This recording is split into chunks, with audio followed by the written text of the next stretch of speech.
Essentially, it's a piece of software, and it's a software that is now being promoted as a currency.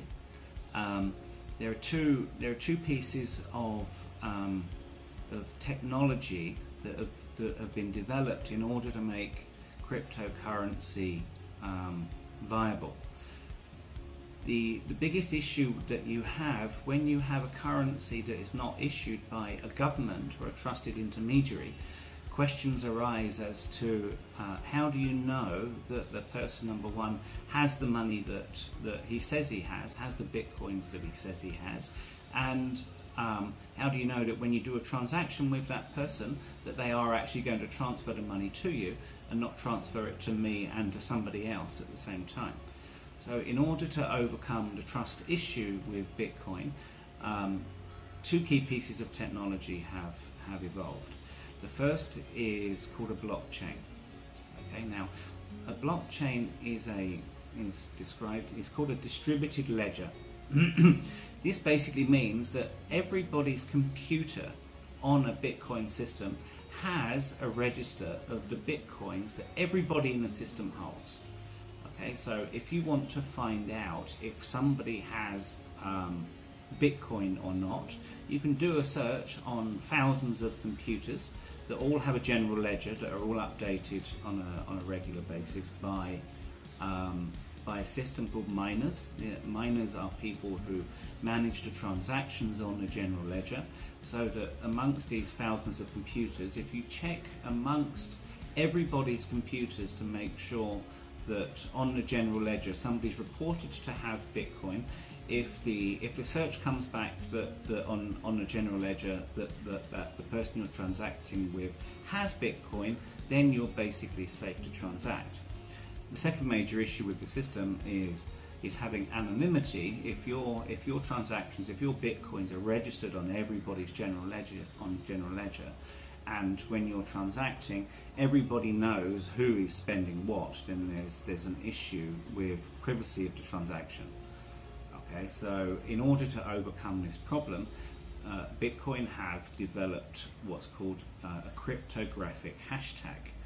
Okay, now the way that a cryptographic hashtag works is that when I type in, say I type in my name, Danny, a random set of numbers and letters between 20 and 30 digits will come up to give my name a unique identification that is not recognizable by the public in mass. If I type in Danny with a capital D, the same cryptographic hashtag will come up every time I type that letter into the system.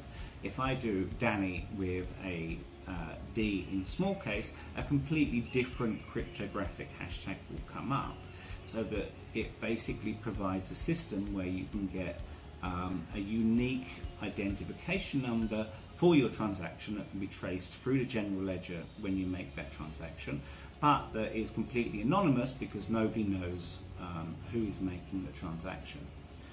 So when you're making a transaction in Bitcoin, basically you will use a cryptographic hashtag in order to give anonymity to the transaction. You will check on the blockchain the general ledger to see who's holding which Bitcoins, and if all general ledgers in the system report that a person is holding that Bitcoin, then you're in a safe position to transact. Once you've made the transaction with the person that you're transacting with, that transaction is processed in the system by what are called miners. The miners are a set of computers that basically just process the transactions in the general ledger, and once your transaction has been processed, the transaction is basically complete.